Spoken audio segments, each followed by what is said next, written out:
This is Abnormal Entertainment. Hi folks, this is Daniel Garza and welcome to another episode of Put It Together. I'd like to start as usual thanking my producer, Mr. Kevin Morris, for all his help and support.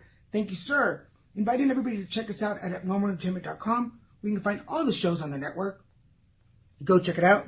Also, you can find me at Put It Together Podcast on Facebook and now on YouTube, Stitcher, Twitter, Instagram, and iTunes, I think. Yes, go check those out. I'm not reading my script today, so I kind of forgot. But I want to start off, and we're going to start because I'm pretty sure we have a pretty interesting story. I'm at Radiant Health Centers here in Irvine? I always thought it was Santa Ana, but it's not Santa Ana. It's Irvine. Mm-hmm. And I'm with Philip Yaeger. Excuse the airplanes. We're very near the airport. Yes, and is that how you pronounce it? Yaeger? Yaeger. Yaeger. Yes.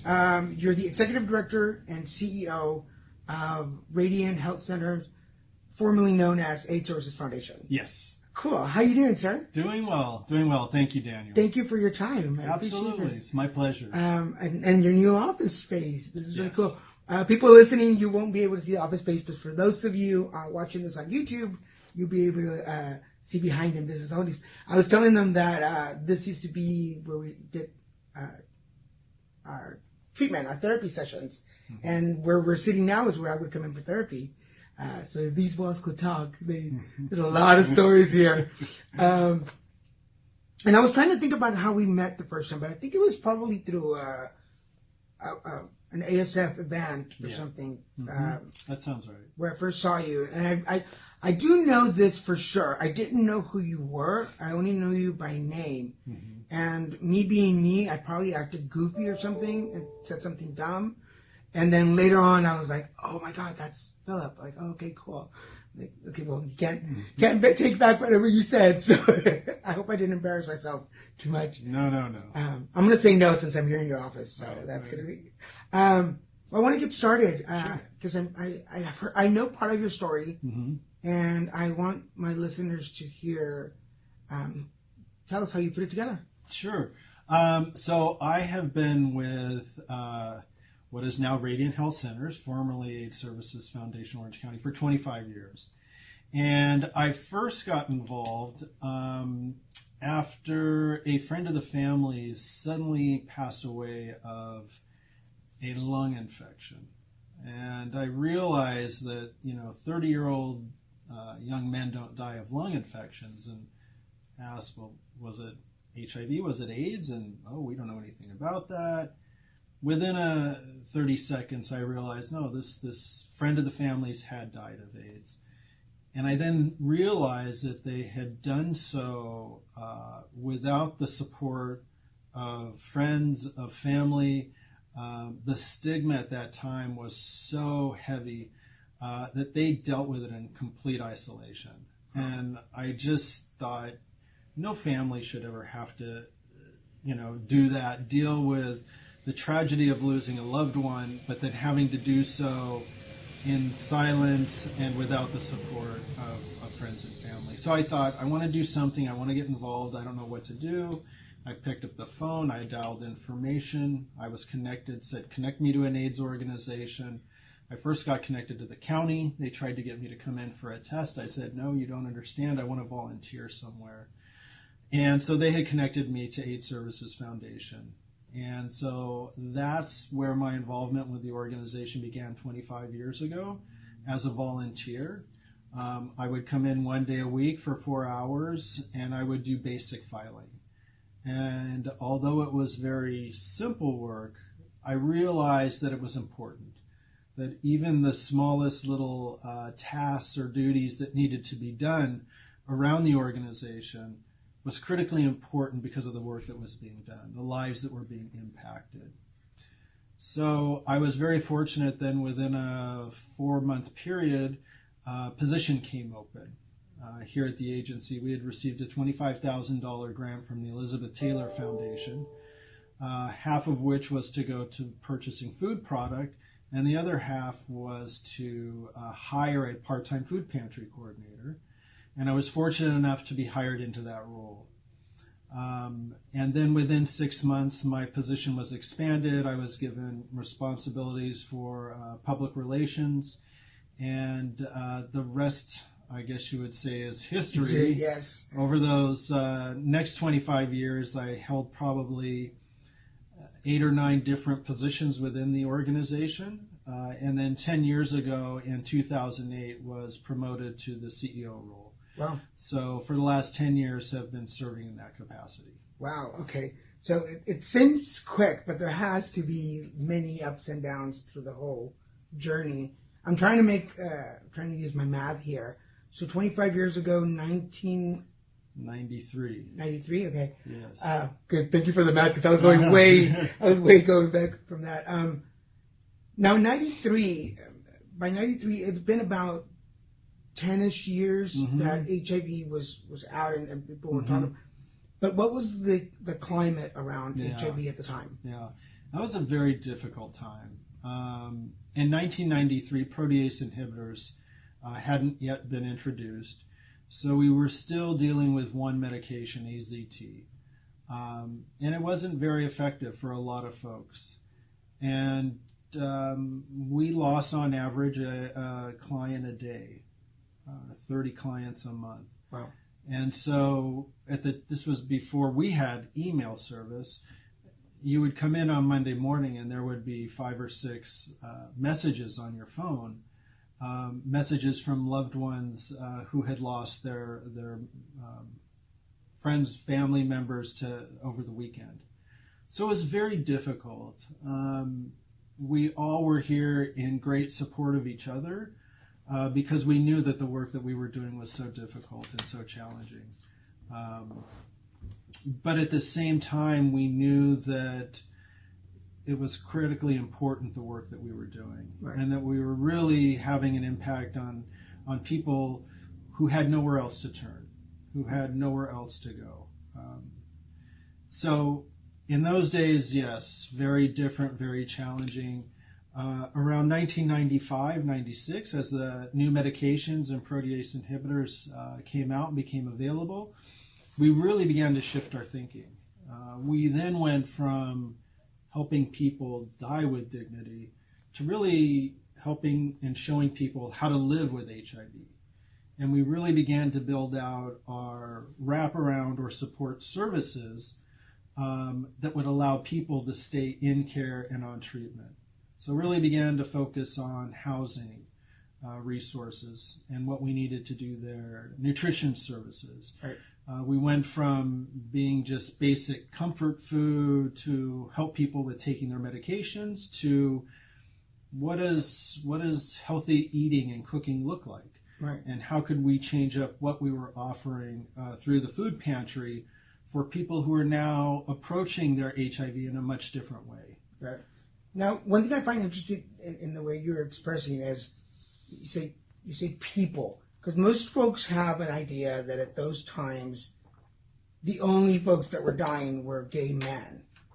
But as I've gotten involved more in HIV advocacy and activism, I come to learn that it wasn't just gay men that were dying. What was the demographic at that time here in Orange County? Yes. That's a good question. And you think about the early years before we knew how to screen donated blood. We were serving a lot of people who had been infected through blood transfusion, who were hemophiliacs. Right. Kids, teenagers right. who had been infected through blood transfusions.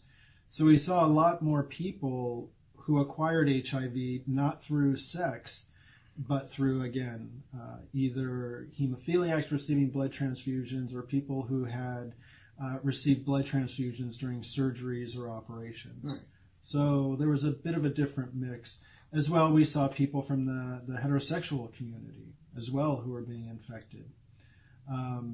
So things have shifted. But at the end of the day, and 30+ years later, men who have sex with men still account for the majority of new infections in this country. Yeah, I appreciate the way you expressed it, because I think a lot of folks do forget. Not to mention the Ryan White Planning Council and the The committee itself started because of a young heterosexual male who received a blood transfusion. Right. So I told people, you do know that Ryan White wasn't like an adult gay man. He was a kid. And most people don't know that. Yeah. And a lot of times when I do interviews with folks in services, it's always it's always mentioned gay men. Yeah. And I'm like, but there were more people than that. Some people didn't know that that's where, till the very end. Some folks didn't realize that that's what had happened. But ultimately, in the end, people found out that it was HIV/AIDS that did it. Yeah. So thank you for saying that, because I think it's going to make a big difference in the way people remember the history further down the line. Right. What were you doing before you were volunteering, or what were you working? What was your career path? Right. I was in transportation management. Oh, wow. Okay. So something completely different, definitely in the for-profit world. At the time that I began my volunteer work here, I was working in transportation management. And at the time that I was offered the part-time food pantry coordinator position, I continued in the transportation industry because it allowed me to do both. Okay. But I knew I couldn't do both for very long. I knew I would burn out within 6 months. So I thought, well, let me just give this a try, and I'll figure out where I am supposed to be. And within 3 weeks, it became very evident that this is where I needed to be. And so I really set about figuring out then how at the end of 6 months I could ensure that I was making enough to be able to live comfortably working here at ASF. What was the message, and how did it get to you? The message regarding... that this was the path that you were going to go on. Oh, boy. So I think as I would come to work here, it was very clear that none of us were here to make stockholders wealthy, or for a business owner, for any individual or a family. We were here for the community. We were here to help the community because the community needed us. And so there was not that sense of dog eat dog, or, climbing that corporate ladder. Or my experience in the for-profit world was this constant reminder of our mission and why we're here, and we didn't need to do that here. Everybody walked through the door every day, and we knew exactly why we were here. We knew exactly what the work was ahead of us that needed to be done. We knew that we weren't necessarily going to get the platitudes and gratitudes for, making money for the company or increasing, the stock prices, but that what we were doing was going to have an impact in the lives of our community members. And so that, for me, made it very clear that this was the work that I was to do. What did your family or friends think about you leaving a for-profit job for a non-profit job? Because for those of you listening or watching, you don't go into advocacy for the money. Right? Everybody knows that you have to really have a passion for whatever it is that you want to do. Right. Otherwise, it's not going to work out. Right. But what was the reaction around you? It was interesting because at first, even I remember my father saying, "Aid services, what kind of aid?" And I said, "The disease AIDS," and he said, oh, wow, okay. So they were a little bit surprised, but at the same time, I think they could see that I was very passionate about what I was doing. And in all honesty, they had set an example of community service for my entire life growing up. So I had always seen them involved in the community, volunteering at the church, doing whatever they could for their community in whatever way they could. And so I think for them to see me living that out and living that in my professional life was something that made them proud. Right. So, were there any personality changes in you as you stayed here longer? Yes, definitely. I would say I've become a much more compassionate person, much more patient individual.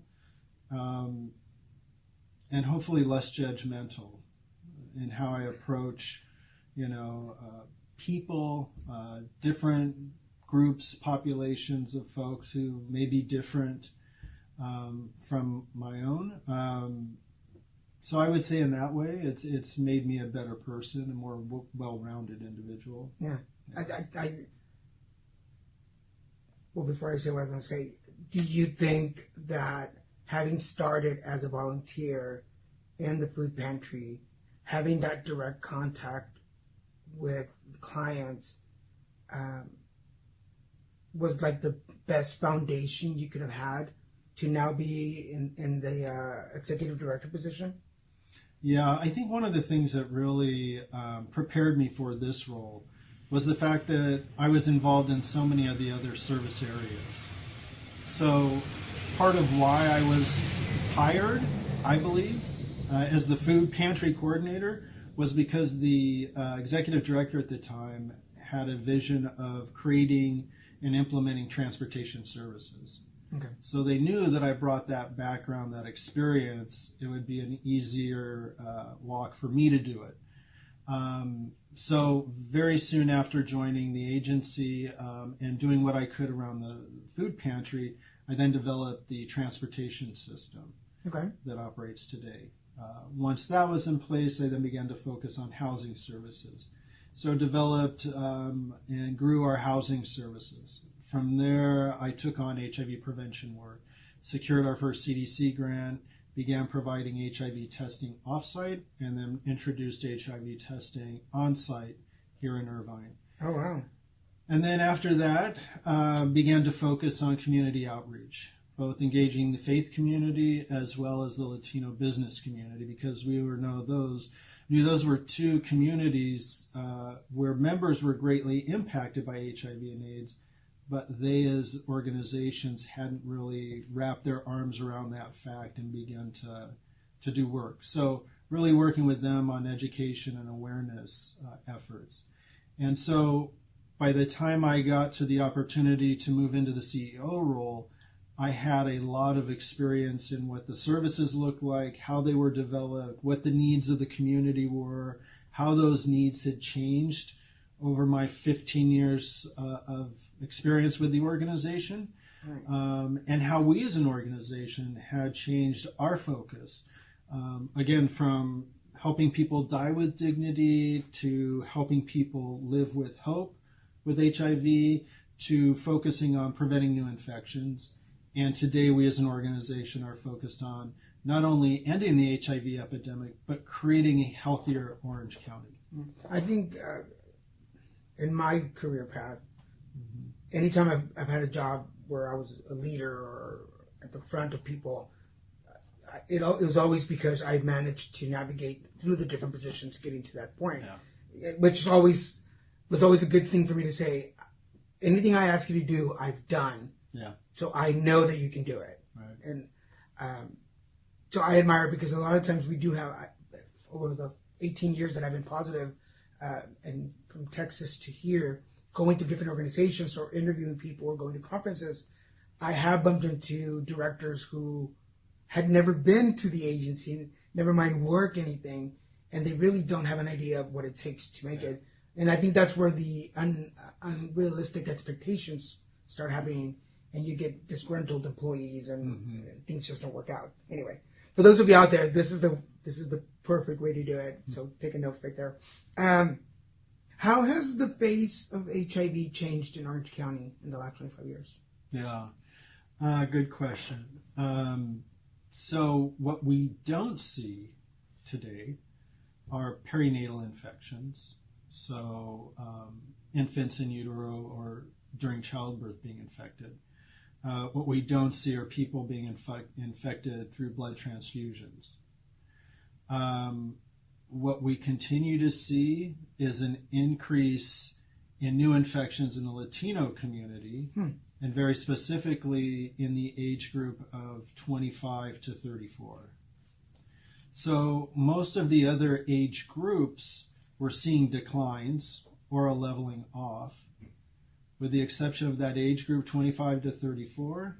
and with the exception of the African American community or Black community, where new infections have leveled off, but again, in the Latino community, they continue to increase. Wow. So we know that we still have some work to do with the Latino community, as well as with the Black community and all communities of color. That's always interesting to me because we 1990s we saw that like high numbers where medications and people weren't getting tested and people still had this idea that they could just have sex unprotected. Then the 2000s, early 2000s came along and we were like, okay, I think we've got this under control. Then all of a sudden, young people numbers started rising and the senior numbers started rising. Mm-hmm. Here's my idea. It's like, I feel like, because I'm 47 now, I feel like those of us in the 40s, 30s up, we kind of remember the scare of not knowing. So we kind of take care of ourselves. Even being positive, you still want to take care of people around you. Mm-hmm. But the younger generation, and even the older generation that was past, I guess, the anonymous sex periods of their lives at that time, I don't know how else to put it, but I feel like let's talk about the younger people. I feel like the younger people, since they weren't there for the scare, right, they weren't there for the impact moments, they've come along when medication is available, have lost, I don't want to say touch, but are unrealistic of how dangerous HIV still is. Right. What's your thought on that? So if you think about it, anybody under the age of 30 has never known a world without HIV. Right, I say that a lot, yeah. Right? So if you're 30 years old, chances are you remember hearing about HIV in the news, hearing about Magic Johnson, all of that. When we go out and do presentations in high schools and colleges, the response from the students when they hear that HIV has only been around for 35 years is remarkable. They're shocked. Yeah. Like, what? We just assumed it's always been around. And when we tell them this is a disease that's come up in our lifetime and we can end this epidemic in our lifetime, that really is shocking and surprising to them. But it's an important message that they hear and that they understand and that they realize that we don't have to have HIV still affecting our communities 10, 15 years from now. There's no reason why we can't end the epidemic in our various communities. So that's a whole piece that they have never known. Again, what a lot of them do hear is, oh, there are medications now that take care of this. Oh, it's a pill a day. But what they don't understand is that taking a pill a day for the rest of your life is a heavy burden, that there are still side effects from these medications and long-term side effects are unknown, and that medications don't always work ideally for everybody.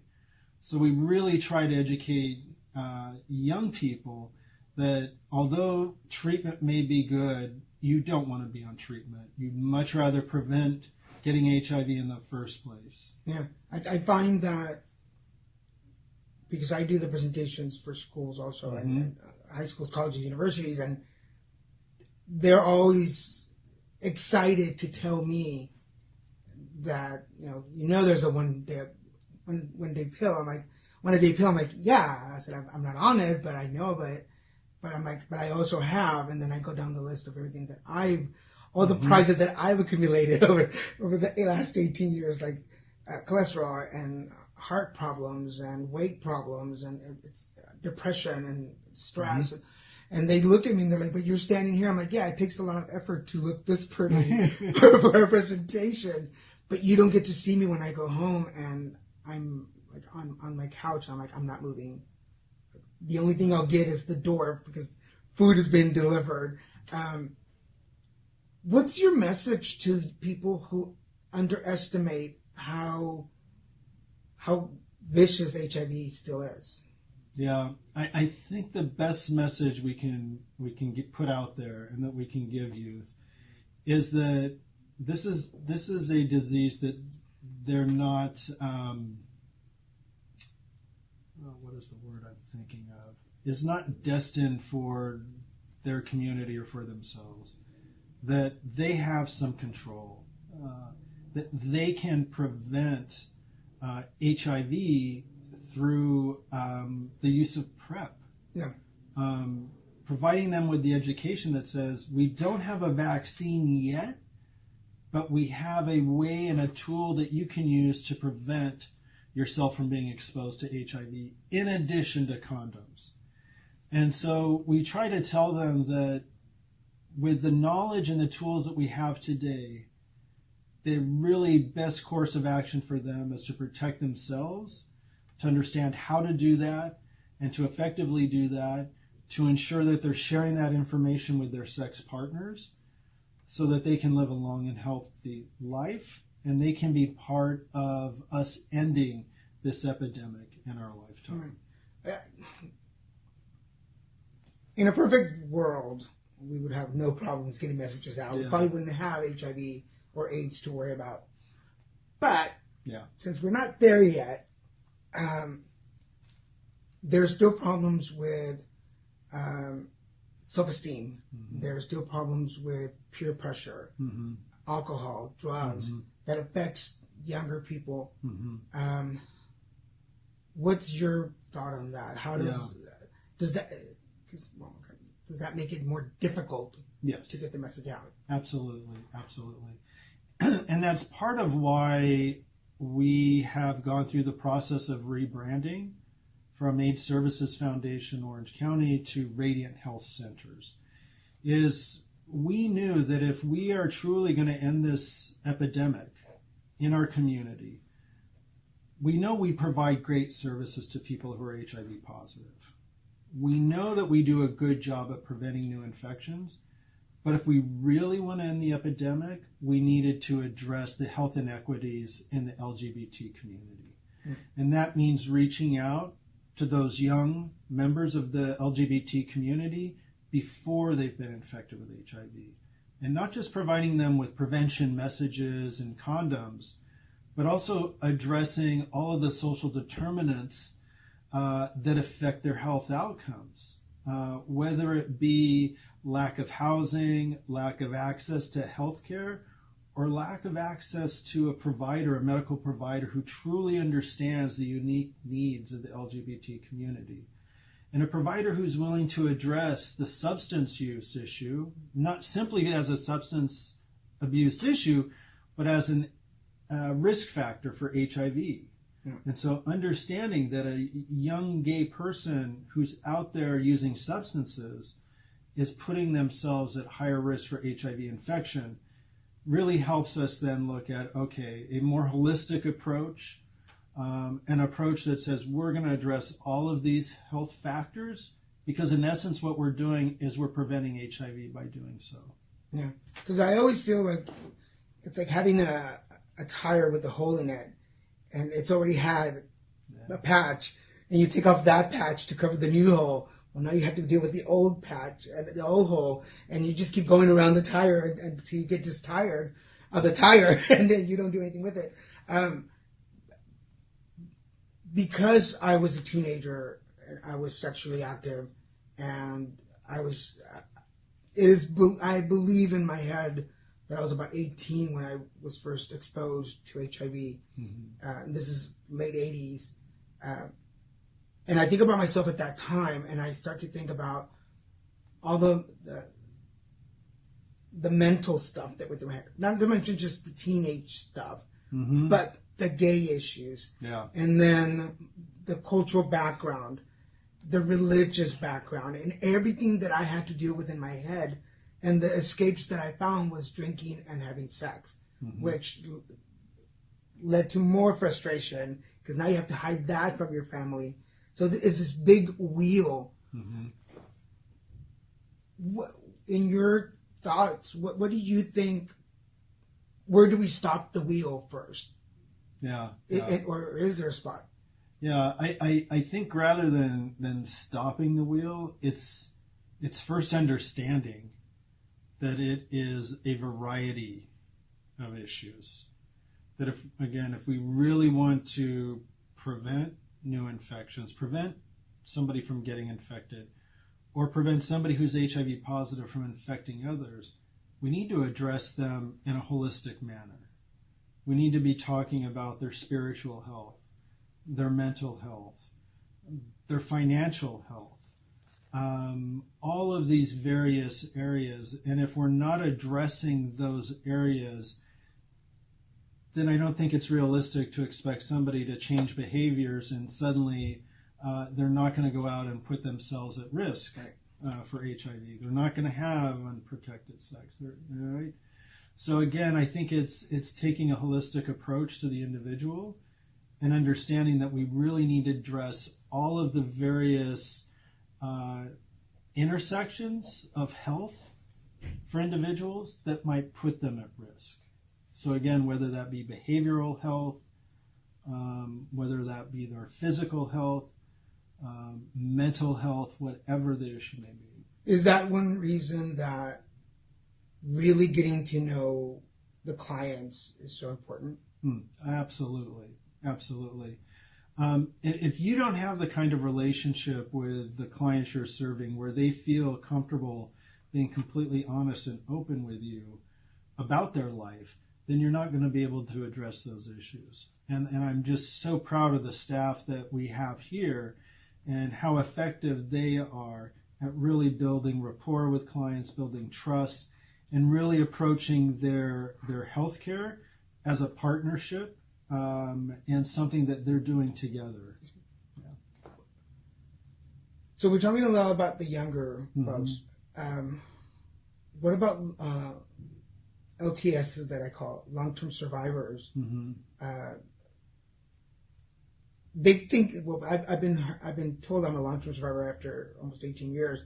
I don't think so, because I've met people with 25, 30, 35 years, and they're still kicking and moving and shaking up the world. Tactics between dealing with a newly diagnosed and a long-term survivor. Yeah. So, a newly diagnosed individual, if I've got a young 20-year-old who comes in, who tests positive for HIV, and we know and can determine that they haven't been living with HIV for long, we get them connected to care and on treatment, there's a good chance that they will live a normal, healthy life and never have an AIDS diagnosis. Right? So I have young people who maybe come in and get newly diagnosed who haven't had any type of illness, no hospitalization. They might need connection to mental health services to be able to deal with this new diagnosis they have. They may need a few other services, but they're going to just continue to go to work, continue to thrive and survive. And as long as they get on treatment and get their viral load to an undetectable level, as I said, the current models show that they would live to be 78 years of age, whereas a normal, healthy male would live to be 79 years of age. Right. So within a year of a normal, healthy lifespan. With a long-term survivor, you may have somebody who's been on disability for years, who's been on medications for years, has some negative physical effects from the various types of medication or being on medications for a length of time. Some who may not be real comfortable getting back into the workforce out of fear that they may get sick or ill again and then have to go through that whole process of getting onto benefits and securing benefits. So there are just a whole host of complications for a long-term survivor that somebody who's newly diagnosed and immediately connected to care and virally suppressed is probably not going to face. Yeah, because I pause for a second here. But after 18 years, and I'm on disability, so a lot of stuff that I get to do is because I don't have a regular job. But I definitely feel like I have an edge to myself.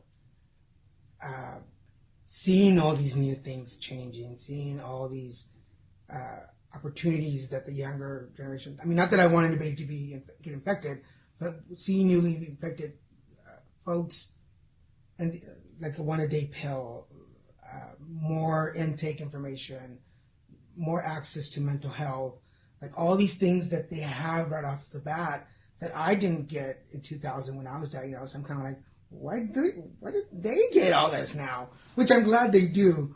But I can see where somebody who's got at least 15 years on it, you kind of learn to manage yourself. You kind of learn your body. You know what you're capable of. But do you see, is there a look of fear that I've noticed? Do you know, I mean, do you recognize that? Like in old long-term survivors who went through you only have so much time to live, and then they pass that by 20 years, and there's still this look of, when is it going to happen? Yeah. Does that make sense? Yeah. No, I can only imagine what it's like to be given that information. And I know that many people who are told, you have this many months, or you can expect a year, maybe 3. And that was 10, 15, 20 years ago. It's got to be extremely difficult. Yeah. How does that impact you personally and professionally? Yeah.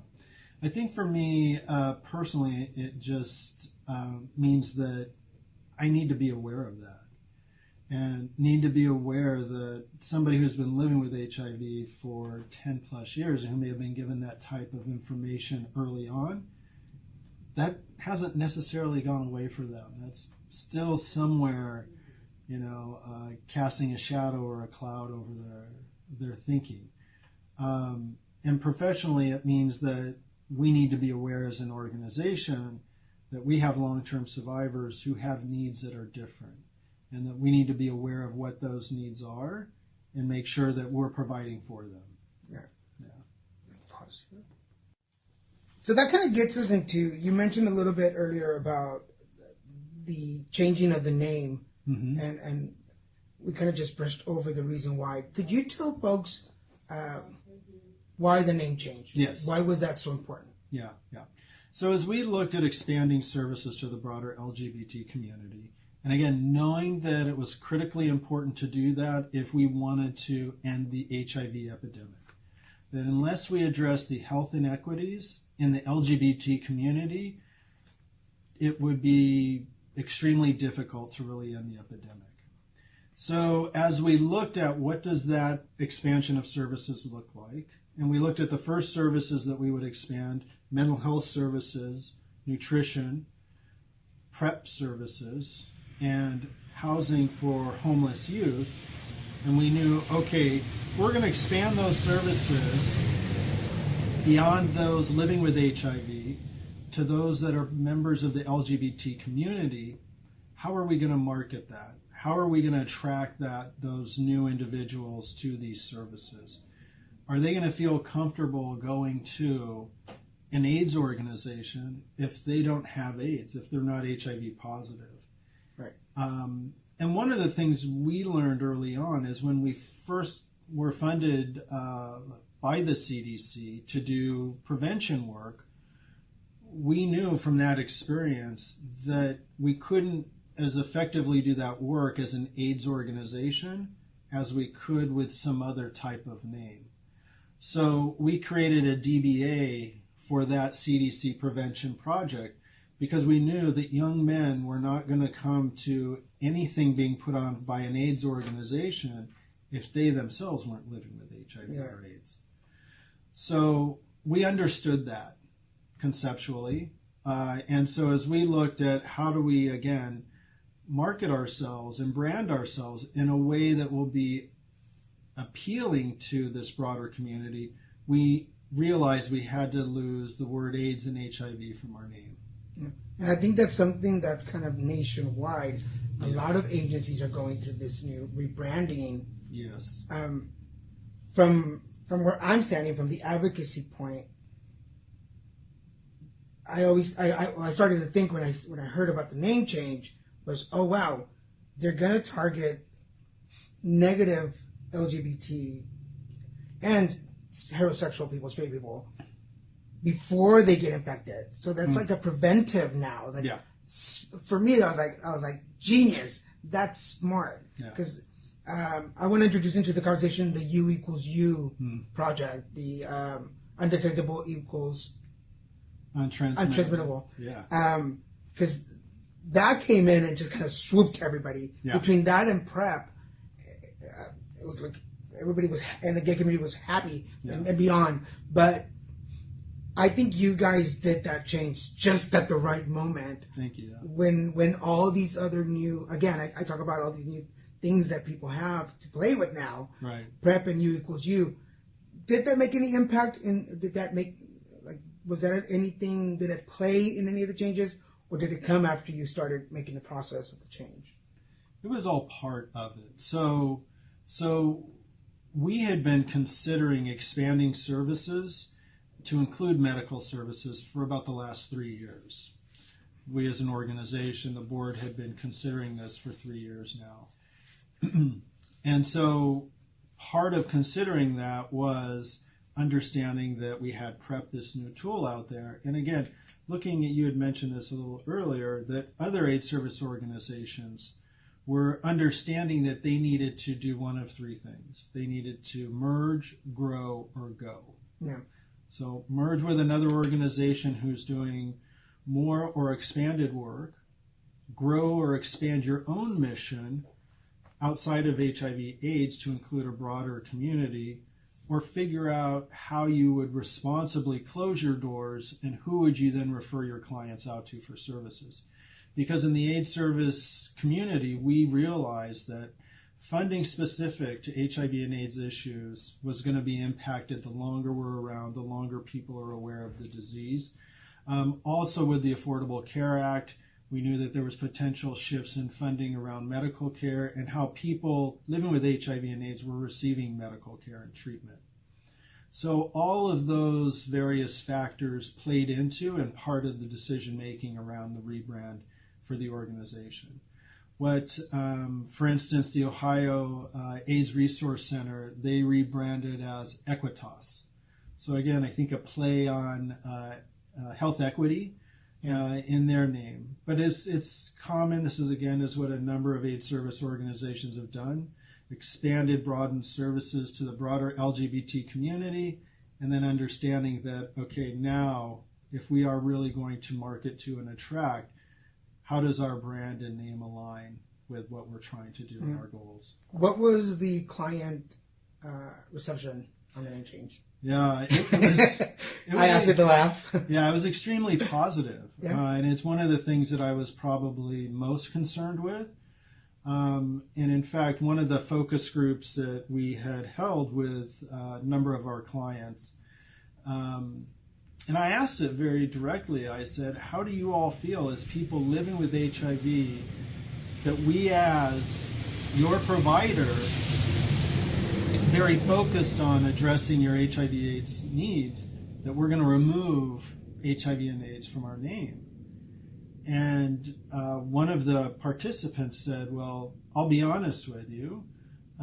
She says, when I call and coordinate my transportation to come to your offices, which is done through a public cab company, she said, I tell them I'm going to the business across the parking lot because I don't want to tell them I'm coming to AIDS Services Foundation. Oh, wow. She says, now I will gladly tell them I'm going to Radiant Health Centers. That's interesting. Yeah. That we, within the HIV community, some of us still have that stigma. Yeah. For ourselves. Not even, Right. Nobody's doing it to us. Right. But ourselves. And I think we realize, people living with HIV, people that work in the HIV field, that stigma's still there. Yeah. We know it. We sense it. We feel it. You know, that look you get from somebody when you tell them and they say HIV/AIDS, and you know right away that's kind of hit them. Yeah. So, yeah. This is going to be one of those haha questions, but do you see an end to stigma? That's a really good question. I think we will get there. I really do. I think when we can declare an end to the epidemic, number one. Number two, when HIV testing becomes so routine that every individual will be able to say, oh yeah, I get an annual HIV test.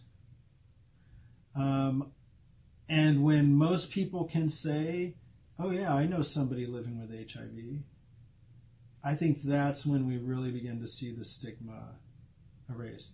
A lot of people can say, I know somebody that's died of HIV, but when we have as many people saying, I now know somebody living with HIV, I think that will be a big shift in eliminating stigma. And I say fortunately because I found out about it, but I received a lot more compassion and calls and notes when I was diagnosed with cancer than where there was a treatment and a cure for my case versus when I was diagnosed with HIV. Mind you, it was 18 years ago, but still the difference. And then not long ago, one of the a Spanish radio station that I would go and do some work for, they weren't calling me back, and I was wondering why they weren't inviting me back. And then I would tune in, and they were there, and who was doing my job on the station, somebody else was doing my job, and I was like, oh. Well, I later found out that the owner of the station heard, and I think I must have told them, because I don't hide it, that I was positive, and told the DJs not to invite me back. Oh, wow. And I was like, I can't believe, and it hurt, and it stung for a little bit, but then I was like, for me, I was more determination. I'm like, I really got to get out there and do more stuff in Spanish. Like, good for you. This is, like, I've dealt, no, and actually I hadn't dealt with that, but I've dealt with people who have that ideas, and I'm like, okay, well, what am I going to do about this? Like, how am I going to retaliate in a good way that makes it good for everybody? But yeah, I look forward for everybody listening out there. If you think you don't know anybody, you probably do. And if you want to know somebody, just get a hold of me. We'll talk. I will. So we're at the point now in my show where we share some words of wisdom with my listeners and viewers. So, Bill Yaeger, what words of wisdom do you have for folks? I would say to folks, if I was to have the opportunity to espouse any words of wisdom, I would say know your status, get tested. HIV is no longer a death sentence. Undetectable equals untransmittable. And come out for AIDS Walk on May 5th. Good plug there, sir. Good plug. Bravo. Yeah, I think for anybody who has never been exposed to people who are HIV positive or for, I always forget the word that they use, but allies, there we go, allies. I think AIDS Walk is one of the most brilliant things. I mean, you can just go there and walk and hear stories. Before we finish, we're down to the last 10 minutes.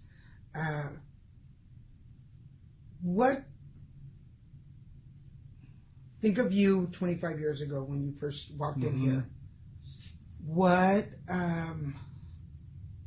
What's qualifications? What specialties? What was unique about young Philip that made him a prime candidate to work in an environment like this in HIV and AIDS?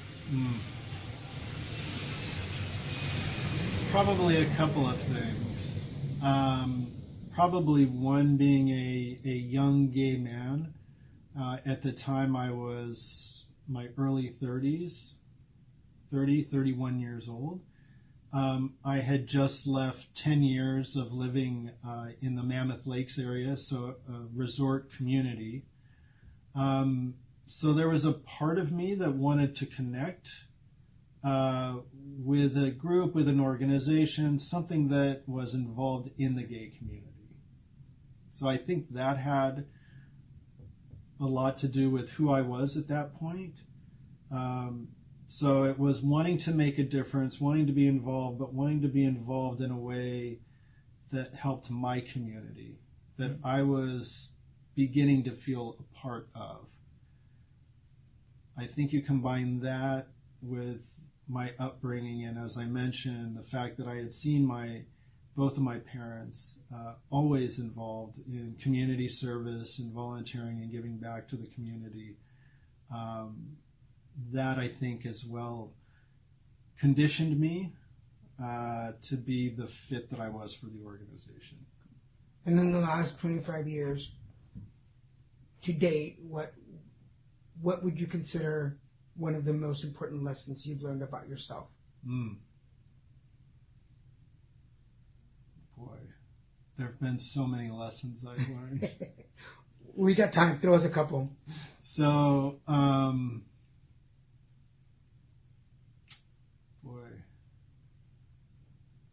probably one of the biggest lessons I learned was to focus less on perfection and trying to be perfect or do things right, rather focusing on what is the right thing to do. So really making sure that regardless of anything else, it's always the right time to do the right thing. I like that. I wanted to give it a little space because I want to edit that out and use that for later. I'd like you to look at the camera and invite people, because there's always room for volunteers. There's always room for help. And along with your information to Radiant, I'd like you to look at the camera and invite people to volunteer or to donate some time or donate money, and then let them know where you're located. Sure. Very good. So I would invite all of you to get involved with Radiant Health Centers. We're an incredible organization that's making an incredible impact in Orange County and the health of Orange County. There's so many ways that you can get involved and support the work that we do through volunteering your time, whether it be in the office here, delivering food to people who are homebound, or helping transport individuals to or from medical appointments. There's always a way to support the incredible work that we do. Then there's also other ways to support what we do for the community and through the community, and that's through events like AIDS Walk that I mentioned earlier, which will be held on May 5th at William Mason Park in Irvine. I believe we'll be starting around 7:30, 8 a.m., but you can go online, www.radianthealthcenters.org, and there will take you to a link to sign up for AIDS Walk, and also a link to sign up to volunteer as well.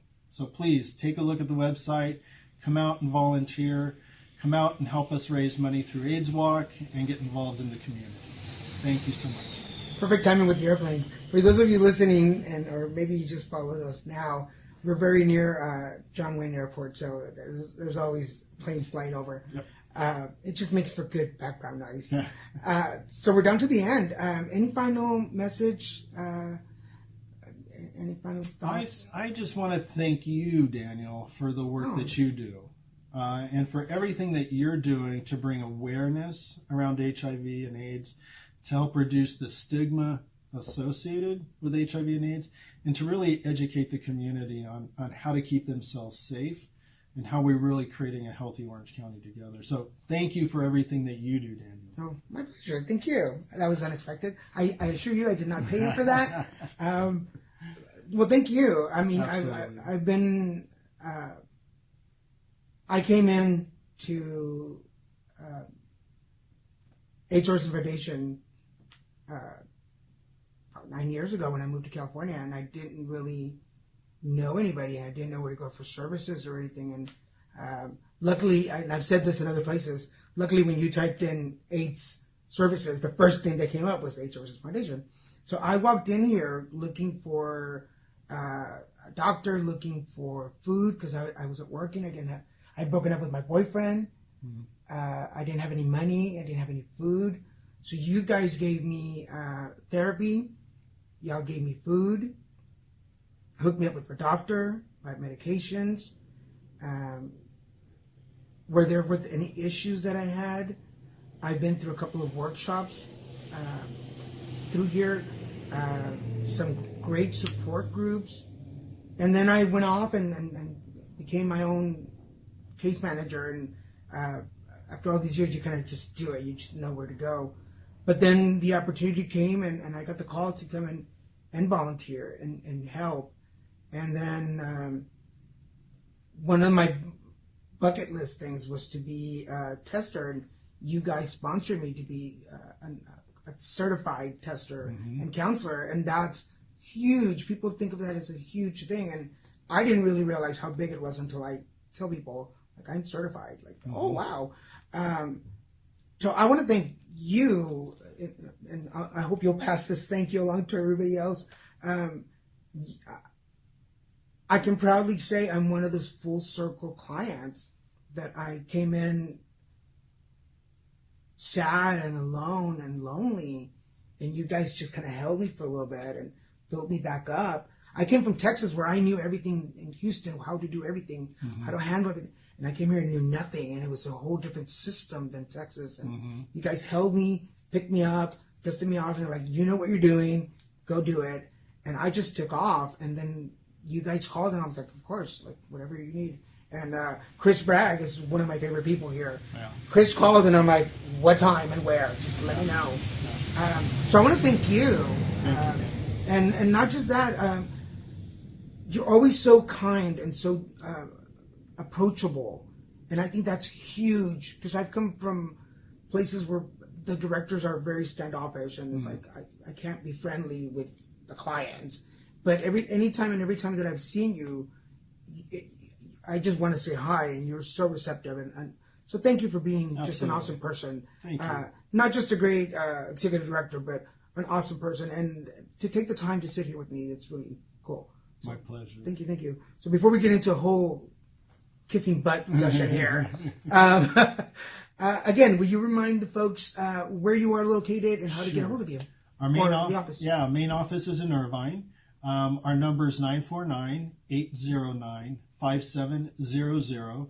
The receptionist can direct your call to our volunteer coordinator, to our director of events, to our director of development if you'd like to make a cash donation. And then look us up online, www.radianthealthcenters.org. Awesome. Thank you so much. For everybody listening, again, Philip Yaeger, thank you so much. Executive Director and CEO of Radiant Health Centers here in Irvine, California. For those of you listening, you know the links and information will be on the Facebook page. So go to Put It Together Podcast on Facebook. Everything will be there. Or if you're watching this on YouTube, just look down below and everything will be there, highlighted for you. Thank you, Philip. Absolutely. My pleasure. For Abnormal Entertainment and Little Mexican Productions, this is Daniel Garza saying, hey, put it together. Subscribe to Put It Together on iTunes, Stitcher, and at abnormalentertainment.com/putittogether. Find Put It Together on Facebook and tweet Daniel at Lil Messican, LILMESICAN. And for more podcasts, comics, books, movies, and more, head to abnormalentertainment.com. You've been listening to the Abnormal Entertainment Network.